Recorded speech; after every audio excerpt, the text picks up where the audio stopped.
السلام علیکم ورحمۃ اللہ وبرکاتہ۔ یہ آسان نورانی قاعدہ ہے، اس کا پڑھانے کی کیا ترتیب ہے ایک مرتبہ دیکھ لیں کہ اس میں کس طرح سے آسان کر کے سمجھانا ہے اور کس طرح سے آسان کر کے سمجھایا گیا ہے۔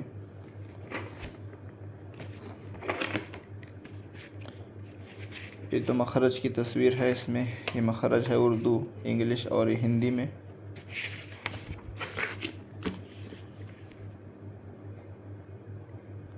اس کے بعد یہ صفحہ نمبر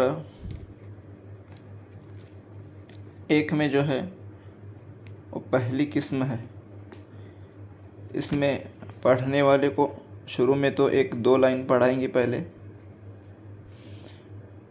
اور ہر حرف کو سمجھائیں گے کہ الف کو جلدی پڑھنا ہے، میم کو کھینچ کر پڑھنا ہے، لام کو کھینچ کر پڑھنا ہے، کاف کو کھینچ کر پڑھنا ہے، اور اس ساتھ ساتھ یہ مرکب کی 1 لائن بھی پڑھائیں۔ اور جب یہ سبق سن کر ہو جائے پھر یہ دوسری مرتبہ یہ مرکبات کی پوری لائن پڑھائیں۔ پھر شروع سے لے کر کاف تک مرکبات کے ساتھ پورا سبق سنیں، اور سبق سننے کے بعد اسے اس طرح سے زبر، زیر، پیش، جزم، تشدید اس طرح سے اسے پڑھاتے رہیں جب تک یہ 7 قسمیں، پہلی قسم ہے 7 قسم چلنے تک پڑھائیں۔ جب تک مفردات، مرکبات، حروف کی پہچان ہو جائے گی تب تک یہ حرکات، زبر، زیر، پیش، جزم، تشدید کی پہچان ہو جائے گی۔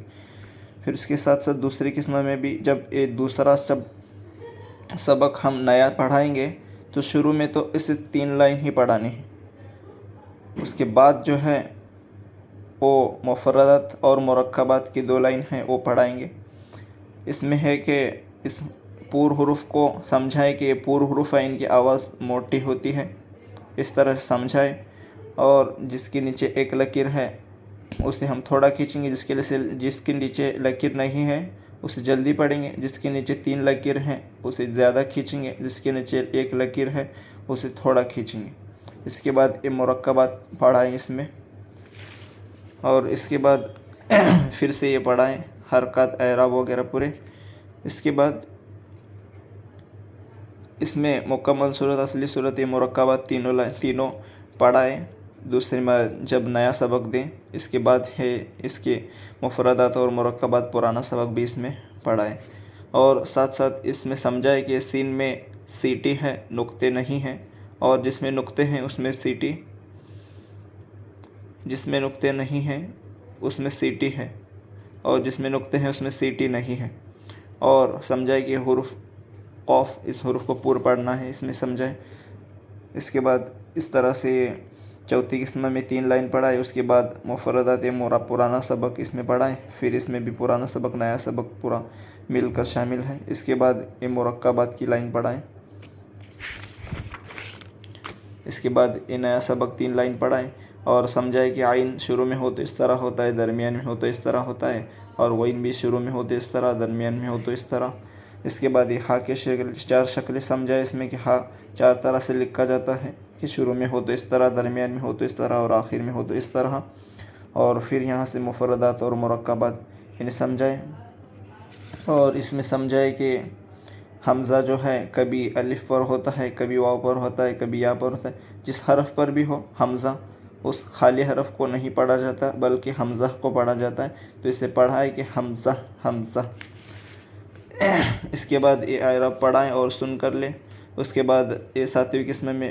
پہلی مرتبہ ایک پورا سبق دیں۔ اس کے بعد مفردات اور مرکبات کے 1 مرتبہ مفردات، 1 مرتبہ مرکبات کا سبق دیں۔ اس کے بعد جو ہے کہ تختی نمبر 1 میں، اس میں اگر تختی یاد کر سکتا ہے پڑھنے والا تو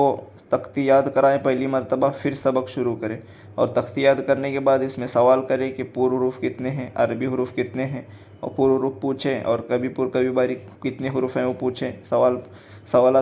سوالات کریں تاکہ پڑھنے والے کا اچھے سے ذہن نشین ہو۔ اس کے بعد امتحان کی 3 لائن ہیں، اس میں سمجھائیں کہ اسے بھی اس طرح سے پڑھیں: الف، لام، را، حا، میم، نون، عین، لام، میم، الف، لام، قاف، را، الف، نون۔ اس طرح سے 3 لائن پڑھائیں۔ اس اس کے بعد حرکات میں سمجھائے کہ زبر کے حرکات کو جلدی پڑھیں گے، اور جس الف پر زبر زیر پہ جزم اسے حمزہ کہتے ہیں، زبر کے معنی کے ہوتے ہیں، زبر کی آواز اوپر ہو جاتے ہیں، اس طرح سے تینوں کا سمجھائے۔ اس کے بعد سمجھائے کہ را پر زبر ہو پیش تو را پور اور زیر ہو تو باری،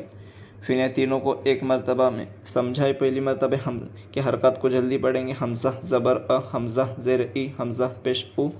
اور اس میں ذرا کھینچ کر اسے ذرا سمجھا اچھی طرح سے کہ ای او۔ اس کے بعد بولے کہ حرکات کو کیسے پڑھیں گے، وہ بولے گا حرکات کو جلدی پڑھیں گے تو پھر آپ پڑھیں گے ای او، تو اس طرح سمجھائے کہ حرکات کو ہمیں جلدی پڑھنا ہے۔ پھر جب زبر کے ساتھ یا تک 3 تلفظ کریں، حمزہ زبر با زبر ب تا زبر تا، اس طرح سے زیر کے ساتھ اور پیش کے ساتھ، اور اس کے بعد جو ہے اس روا سے پڑھائے کہ جس طرح سے ب ت س، اس پورا ایک مرتبہ یہاں تک یا تک دے، پھر زیر کے ساتھ یا مرتبہ ایک مرتبہ دے، ای بی تی سی، پھر تیسری مرتبہ ہے کہ او بو تو سو، یہاں تک یا تک دے۔ پھر یہ تینوں مکمل پکا ہونے کے بعد اس میں سے ہم اس طرح سے سوال کریں گے، اس پر ایسے رکھیں گے ج ہ غ رو ص ص ط ع ن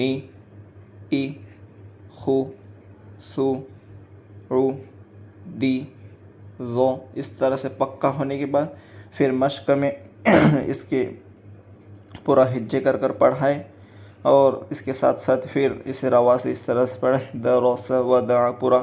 مشق پوری روا کے ساتھ پڑھیں۔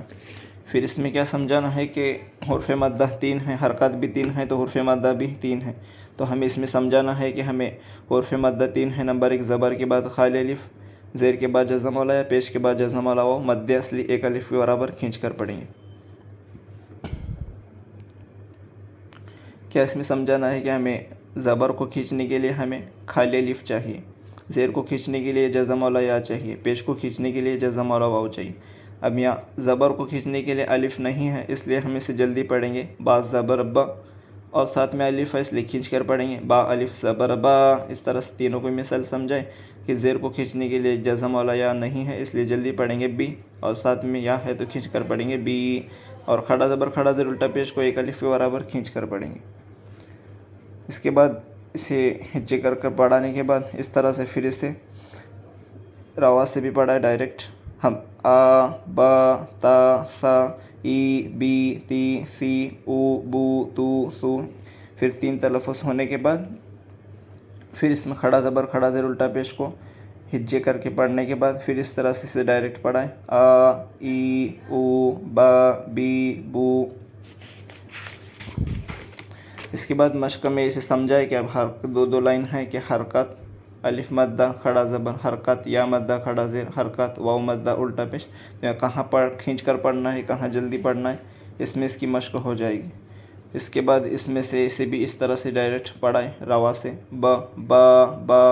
دوسری مرتبہ ری ری ری، عو عو عو، اس طرح سے۔ پھر اس طرح سے پھر اس کے بعد امتحان جو ہے اس میں ذرا کھینچ کر پڑھنے میں جلدی پڑھنے میں فرق کرتے کرتے کے ساتھ ساتھ اسے ہجے کر کے پڑھنے کے بعد پھر اسے ایک ایک لائن ہو جائے، یاد کرنے والے کے اعتبار سے 2 لائن 3 لائن آپ کے، تو پھر اس حساب سے پڑھائیں، ز د دین، یہ پورا اس طرح سے روا سے پڑھائیں۔ اس کے بعد پھر اسی طرح سے حرف لندو ہیں، زبر کے بعد جزم والا ہو، زبر کے بعد جزم والا یا، ان کو نرم کے ساتھ جلدی پڑھیں گے۔ اس کے بعد اس جلدی پڑھنے کے حمزہ و زبر او با و زبر بو، اس طرح سے پڑھنے کے بعد پھر اسے او بو تو سو ای بئی تئی سی، اس طرح سے دونوں طرح سے اسے پڑھائیں۔ پھر اس کے بعد اسے ہجے کر کے پڑھانے کے بعد پھر اسے روا سے ایک مرتبہ پڑھائیں۔ پھر تختی نمبر 5 میں جزم قلقلہ و ساکنہ، جزم والے حرف کو پچھلے حرکت کے ساتھ ملا کر پڑھیں گے۔ اتنی تختی یاد ہونے کے بعد پھر اسے یہاں سے لے کر ایک لائن ملا کر پڑھائیں، ملا کر پڑھنے کی جو ہے اس میں مشق کرائیں۔ اس کے بعد جو ہے حروف قلقلہ 5 ہیں، وہ جو ہے باقی 23 حروف میں قلقلہ نہیں کریں گے، تو پھر ایک قلقلہ جو کرنا ہے یہ 5 حروف میں اس میں سمجھائے پہلی لائن میں، پھر یہ 2 لائن ساتھ میں اس کے پڑھا ہے، اور پھر تختی شروع سے لے کر یہاں تک سنیں۔ اس کے بعد جو ہے حمزہ جس حرف پر جزم اسے ساکن کہتے ہیں، جس حمزہ پر جزم حمزہ ساکن، یہ مثالیں ہیں 2-4۔ اس کے بعد پھر پوچھے کہ جس ساکن کسے کہتے ہیں، پھر اس کے ذہن میں مضبوط کرائے کہ جس حرف پر جزم ہو اسے ساکن کہتے ہیں، پھر سمجھائے کہ حمزہ ساکن کو جھٹکا کے ساتھ پڑھیں گے، تو پھر اس میں امتحان کے ساتھ حمزہ ساکن کو جھٹکا کے ساتھ جو پڑھنا ہے اس طرح سے اس کی مشق کرائے، اور نون میں عین میں جزم ہو تو عین کو دبا کر پڑھیں گے، اس طرح سمجھائے جی نعبد فاعبد، اور حمزہ ساکن میں جھٹکا کے ساتھ پڑھیں گے۔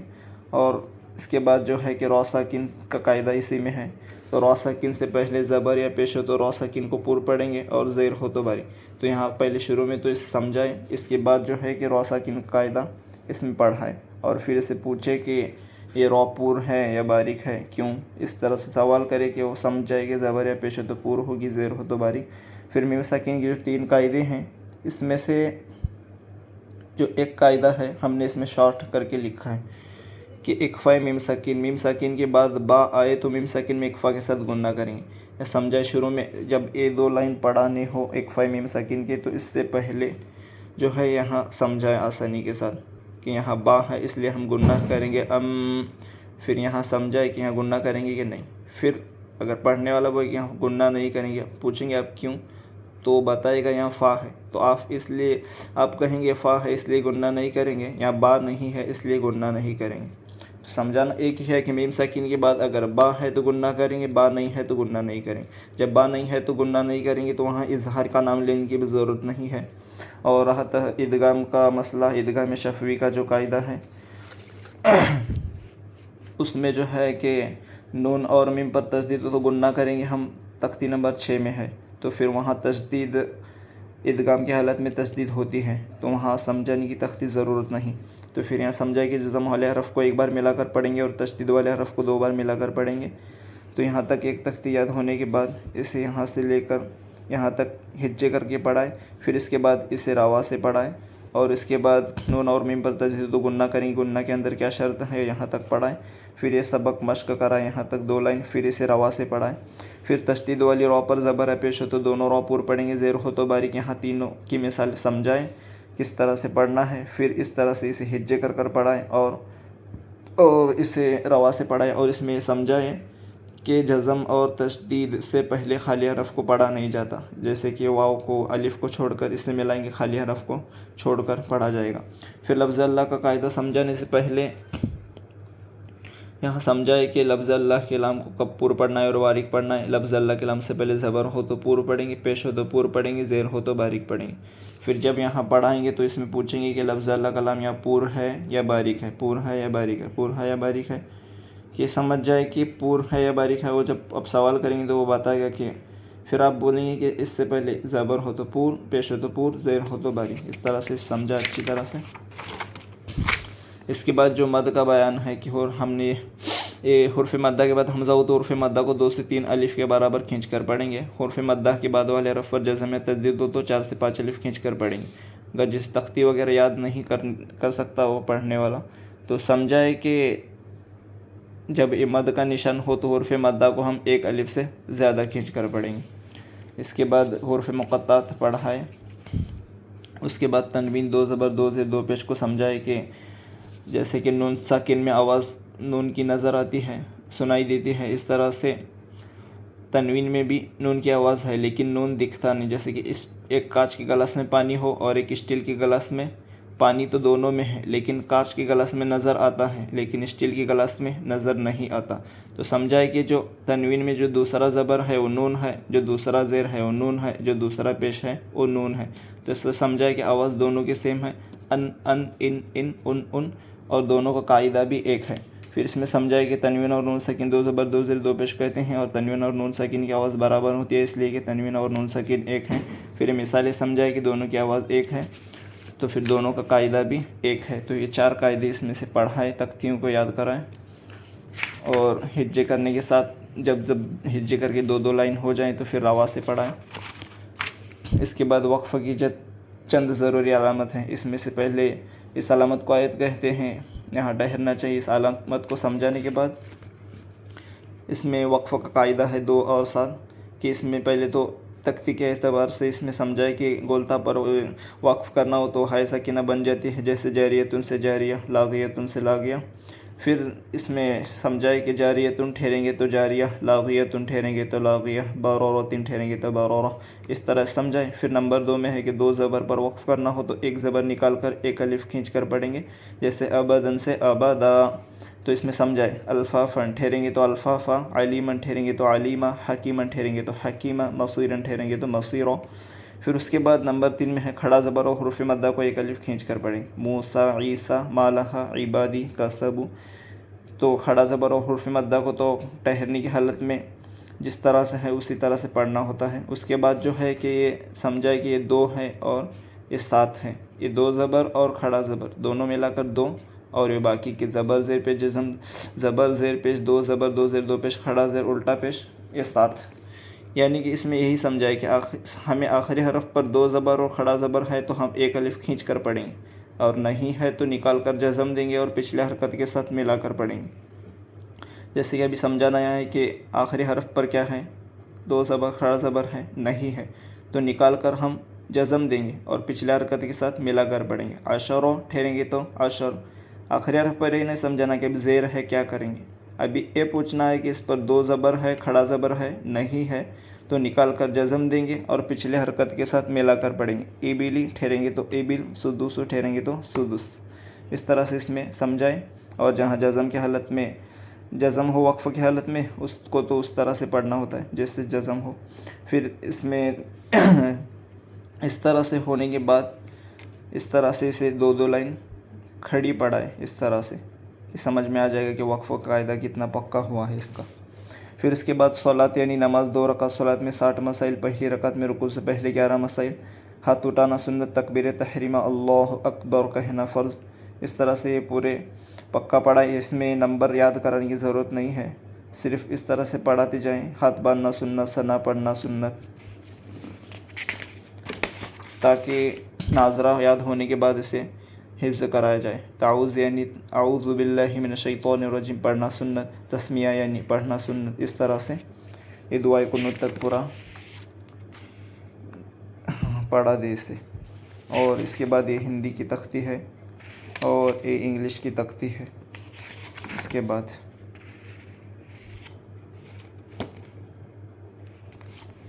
اور ایک مرتبہ یہ عرض مؤلف جو ہے وہ ایک مرتبہ پڑھ لے اور سمجھ لے، اور اس کے بعد اگر کسی کو کچھ پوچھنا ہے تو نیچے دیا ہو واٹس ایپ نمبر پر میسج کرے۔ السلام علیکم ورحمۃ اللہ وبرکاتہ۔